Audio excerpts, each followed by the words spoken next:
Hola, soy Carmen Aristegui, somos CNN.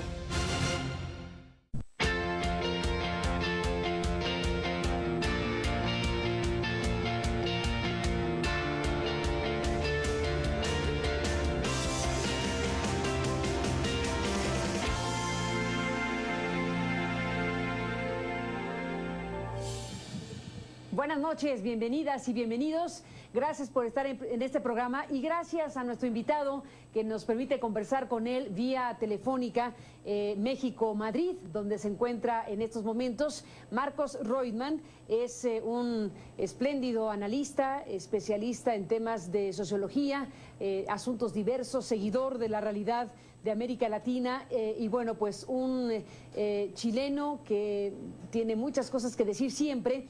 Y yo le agradezco mucho que nos permita conversar con él a raíz de lo que, bueno, en función de lo que va a ser la próxima visita de la presidenta Michelle Bachelet a México, de la realidad chilena en estos momentos y de las cosas que están ocurriendo en este país, su relación con México, en general los temas que están aquí a la mesa. Marcos Reutemann, gracias por tomarme la comunicación para CNN, bienvenido y buenas noches.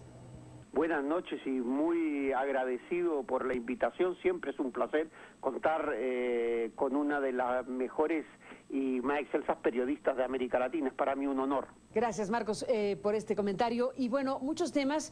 Déjame iniciar precisamente con esto que acabo de mencionar. La llegada de Michelle Bachelet a México en estos días, bueno, nos obliga a revisar a esta figura que ha atravesado y está atravesando por momentos complicados en Chile. Se desató un fenómeno después de su reelección relacionado con asuntos de corrupción y de investigaciones de su entorno más inmediato, tan inmediato como su propio hijo. ¿Cómo definirías la actual situación de una presidenta como Michelle Bachelet, que logró, bueno, una holgada reelección, pero hoy atraviesa por esta circunstancia?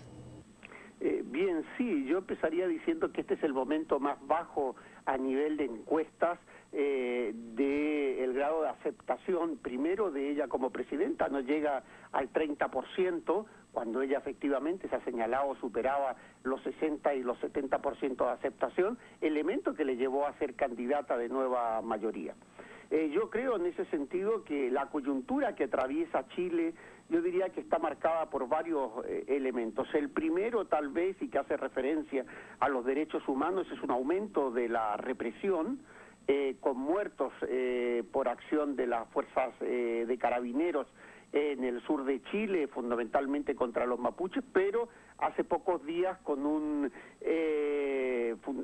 trabajador del cobre que estaban en huelga con Codelco y que ha muerto a manos de los disparos de la policía. Por lo tanto, diríamos un aumento de la represión a los movimientos sociales y a las luchas reivindicativas. Segundo, una bajada de credibilidad del gobierno, es decir, el gobierno no ha cumplido ninguno de los elementos que habían llevado a la configuración de nueva mayoría. Me refiero a la reforma fiscal, me refiero también a la reforma constitucional o el cambio de la constitución, mejor dicho, y la transformación en el ámbito de la reforma laboral. Esos elementos con también el factor de la educación, es decir, el cambio en el sistema educativo. Ese incumplimiento del programa ha generado conflictos internos muy grandes y, en definitiva, también, diríamos, ha resquebrajado la propia alianza. Por tanto, además, habría que agregar lo que se había señalado y tú habías señalado, que son los escándalos de corrupción, que no solamente toca al entorno más cercano de la presidenta, sino que se extiende también, ¿no?, a los elementos básicos de toda la élite política, o la mayoría, no toda, eso de todo, en el cual están enfrascados desde los factores de corrupción política, social, cultural, elementos económicos, es decir, afecta al conjunto de la sociedad chilena. Y el último elemento, claro, los derechos humanos, es decir, hay un retroceso en la dinámica de derechos humanos, sobre todo con la aplicación de la ley Mordaza, es decir, más o menos al estilo de España, y un intento de criminalizar los movimientos sociales a través de una nueva ley de antidelincuencia, que es muy similar a lo que está pasando en el conjunto de América Latina. Por tanto, yo diría que la coyuntura es absolutamente desfavorable y, por tanto, eso es lo que se está viviendo en Chile en todos los factores. Además, con una crisis, diríamos, en cierta medida también económica, que va restando las posibilidades de maniobra del propio gobierno. Marcos, bueno, por un lado está todo esto que describes como un panorama crítico y difícil para la gestión de Bachelet y el propio país. Por otro lado, también están ocurriendo cosas que te pido reflexiones sobre ellas. ¿Qué alcance y qué significado tiene, desde luego, el caso de Víctor Jara, que no es cualquier cosa, me parece, que se haya anunciado que un juez acuse en estos días también a 10 militares retirados por el asesinato del cantante y activista político Víctor Jara durante el golpe militar de Chile de 1973. Víctor Jara, que pues es una figura referencial, emblemática de la lucha contra la dictadura y de la acción criminal de la dictadura contra una persona. ¿Qué lectura das a que la justicia chilena dé un paso como este? Yo diría que es muy importante, pero hay que señalar también que el caso de Víctor Jara, por lo mismo que tú has subrayado, es un caso emblemático, es decir, sintetiza en cierta manera, ¿no?, aquellos factores que estaban presentes en lo que había sido la Unidad Popular, como también los factores de la represión, la tortura y el asesinato. Es cierto que eso ha ocurrido y tenemos que congratularnos de que un juez lo haya hecho.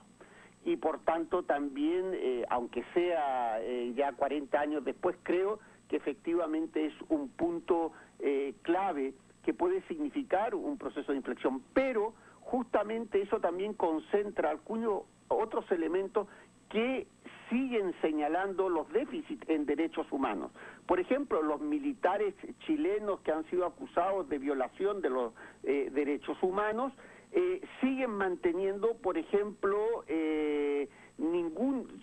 todo lo que significa el uso del grado, el derecho a la utilización del uniforme. Lo que había sido un proyecto de ley de 2010 sigue estancada porque no se ha tramitado, donde a los militares que habían sido acusados y imputados y por otros juzgados por violación de crímenes de lesa humanidad, siguen haciendo uso de sus grados militares, siguen haciendo del derecho a la utilización del uniforme, es decir, en definitiva también se oculta ese hecho. Otro factor que también es importante es el mantenimiento del secreto de 50 años a los militares que han violado los derechos humanos y que estaban presentes en el informe Vales si estos militares estaban en activo. Por tanto, digamos, en ese sentido, el elemento también es clave.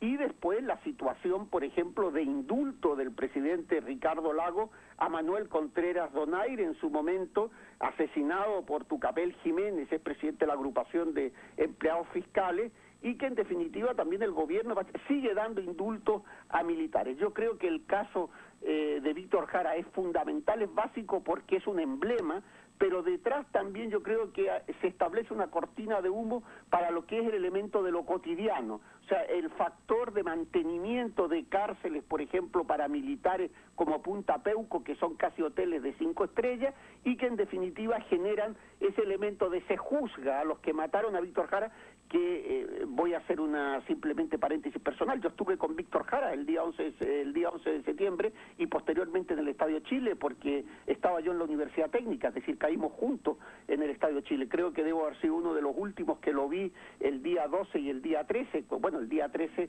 y el día 12 cuando estábamos detenidos allí. Por lo tanto, me toca de forma más directa.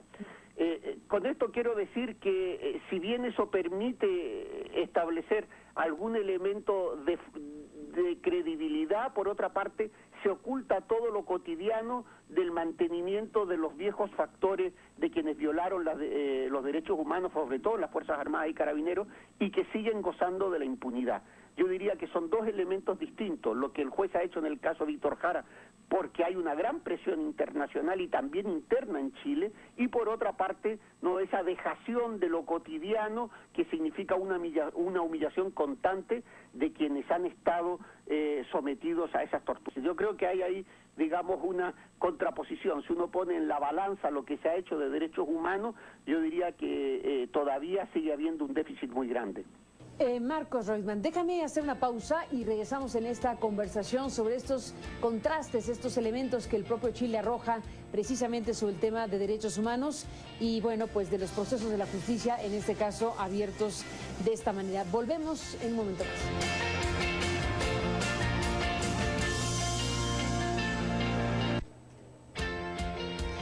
Regresamos, Marcos Reutemann, en esta conversación. Te escuché con mucho interés, te escuchamos con mucho interés en el primer bloque. Déjame retomar esto que al final de cuentas es el gran contraste de lo que serían procesos abiertos como el que acabas de analizar del caso Víctor Jara, donde este juez acusó a 10 militares. Sin embargo, en tu análisis dices eso de alguna manera puede incluso considerarse hasta cortina de humo respecto a una realidad específica viviente en el Chile de 2015. Hay cosas también que vale la pena destacar.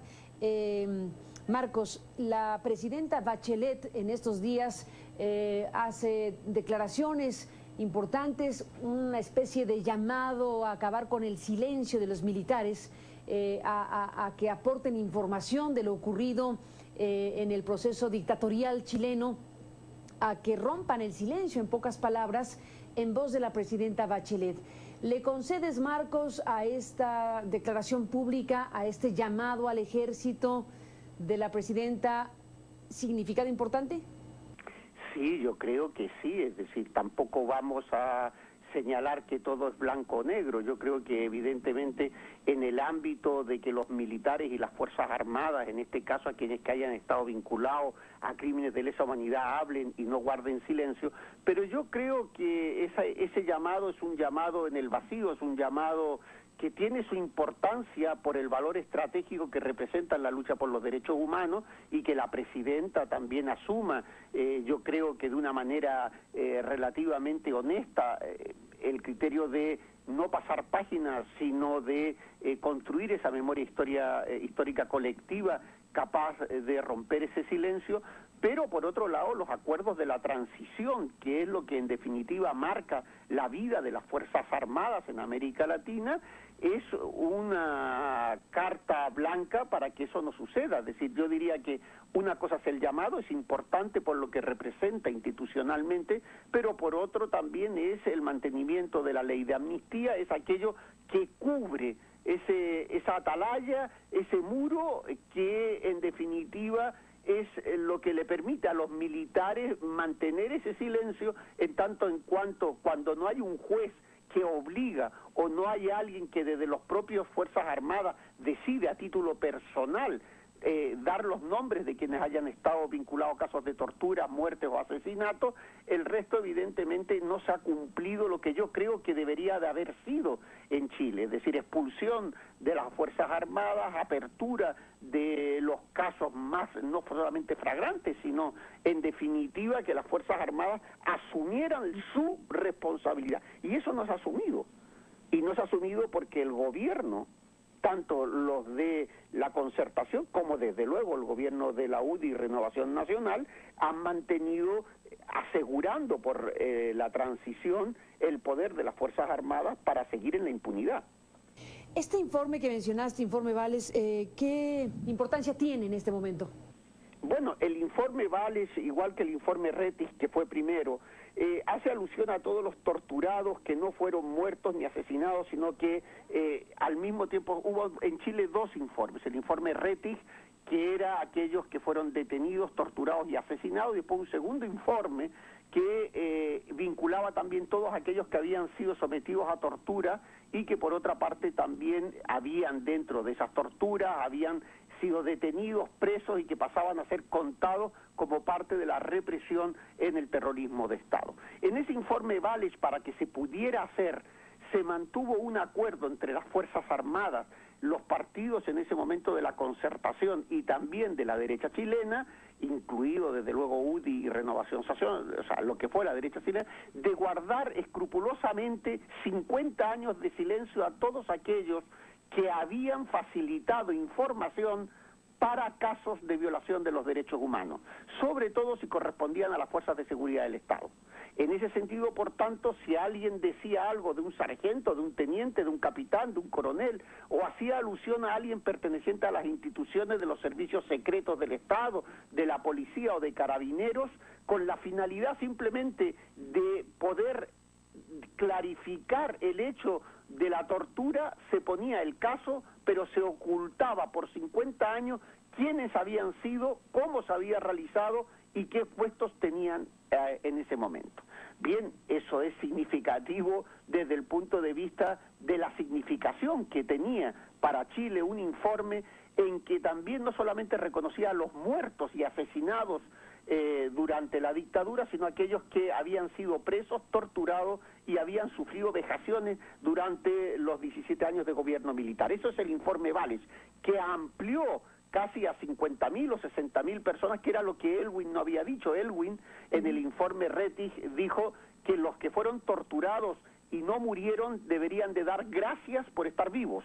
Eso es lo que significó el informe Walech, es decir, incorporar todo aquel silencio frente a todos aquellos que pasaron por el Estadio Chile, el Estadio Nacional, por los centros de tortura, por todo Chile y que habían quedado vivos. El informe Walech tiene, por tanto, esa connotación específica, que es de la gente que ha vivido y que al mismo tiempo que está viva, que son también familiares y que por otra parte pueden acceder a beneficios fundamentalmente económicos, no de reconocimiento del Estado como víctimas del terrorismo de Estado.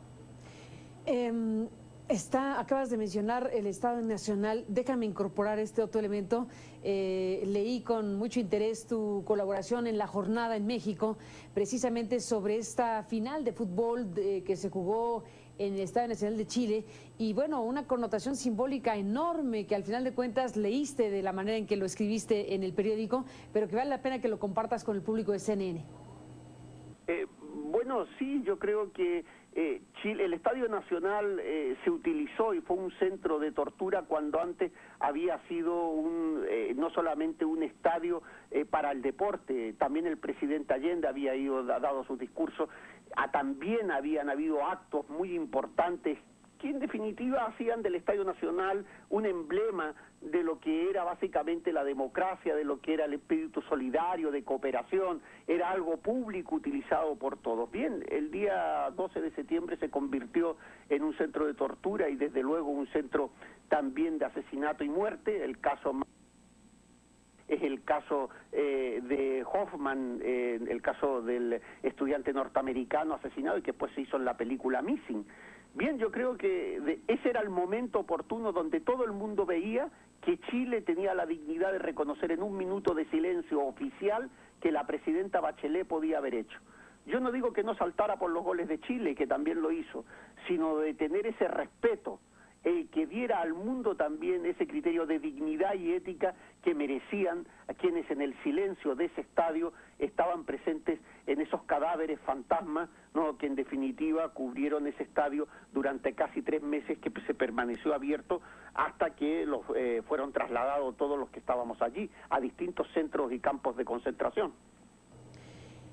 Marcos Reutemann estuvo en el Estadio Nacional, ¿qué, 2 meses? Sí, aproximadamente. Aproximadamente 2 meses. Bueno, esto que dices debería haber ocurrido, en pocas palabras, en esa final de fútbol, pues no se tomó esa decisión de, en una fiesta deportiva, honrar la memoria de los que ahí estuvieron, honrar la memoria de lo que significó la presencia de todo este conjunto de personas. ¿Un descuido político, le llamarías? Bueno, pues si lo vemos desde una manera, al menos no malintencionada, sí, pero yo creo que fue un hecho deliberado. Creo que no hubo la valentía política de enfrentarse en ese momento a lo que era el acto de mayor dignidad posible, que era el respeto a todos los muertos y a todos los detenidos que habían estado en el Estadio Nacional. Marcos, hacemos una pausa y entramos en la parte final de esta conversación que te agradezco. Volvemos.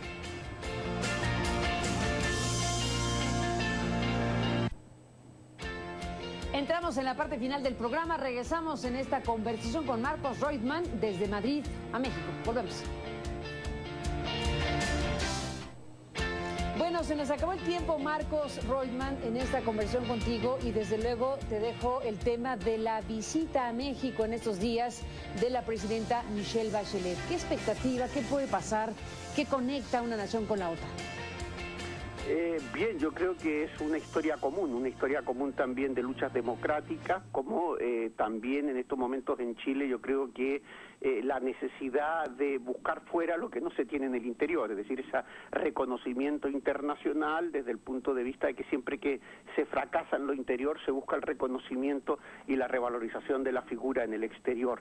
En cualquier caso yo creo que ambos pueblos, digo de pueblos, el chileno y el mexicano, sobre todo ahora, ¿no? Cuando estamos viendo los desaparecidos, los periodistas, cuando estamos viendo el caso de Ayotzinapa, cuando estamos hablando de la narcopolítica, cuando estamos hablando de la corrupción, yo diría que son dos pueblos unidos por las luchas democráticas, por un gran pasado, ¿no? Cuya dignidad se expresa también en ese reconocimiento por salir de esta condición de opresión y también por esas luchas, ¿no? En el reconocimiento de los derechos humanos. Yo creo que en estos momentos, con todas las diferencias que también existen, creo que son dos países que están unidos, ¿no? En esas grandes luchas, en esas grandes gestas de lo que ha sido los momentos más grandes de la historia latinoamericana, las luchas por la democracia. No hay que olvidar que gran parte de los exiliados chilenos fueron acogidos por el pueblo mexicano. Yo diría que en cualquier caso hay elementos comunes que lo identifican y también aquellos elementos propios de este neoliberalismo, de la austeridad que también une al gobierno de Peña Nieto y de Nueva Mayoría en Chile. Yo diría también que son esos acuerdos que se buscan desde el punto de vista, ¿no?, de la lógica del Pacífico, ¿no?, de estos grandes tratados que en el fondo siguen teniendo ese cese de la soberanía que yo creo que también en estos momentos comparten el gobierno de Chile y de México, ese cese de soberanía y entrega también, no hablo de estas condiciones tradicionales de lo que era el poder de los Estados Unidos, pero sí, desde luego, no ese mantenimiento sumiso a lo que son los intereses de Estados Unidos en los países de América Latina. Yo creo que Bachelet también y Peña Nieto representan esa tendencia fundamentalmente a la pérdida de esa soberanía y de los derechos de independencia y emancipación que estaban presentes tanto en la Revolución Mexicana como en los momentos también de desarrollo, no solamente de la Unidad Popular en Chile, sino de todos los procesos que se han dado en toda nuestra América Latina. Pues ahí está la perspectiva que tienes, Marcos Reutemann, de la visita de Michelle Bachelet, la presidenta chilena a México en estos días. Te agradezco mucho, como siempre, que podamos conversar contigo de todos estos temas. Quedan abiertas muchas ventanas precisamente de reflexión y de pensamiento en relación precisamente a la historia de Chile, a los derechos humanos, a figuras como las que aquí se han analizado, como el caso Víctor Jara y todo lo demás que aquí has planteado ampliamente. Gracias, Marcos, por estar en este programa y buenas noches. Hasta la próxima. Muchas gracias a ustedes y buenos días. Buenos días y buenas noches. Gracias por este enlace entre los dos continentes. Gracias por estar aquí como siempre y hasta la próxima. Hasta la próxima. Gracias, Marcos Reutemann. Y con esto nos vamos. Gracias que nos permitió acompañarle a lo largo de esta emisión. CNN estará cubriendo desde luego las actividades de la presidenta chilena en nuestro país y todo lo demás que ya le iremos contando. Por lo pronto, gracias. Pásela bien. Hasta mañana. Buenas noches.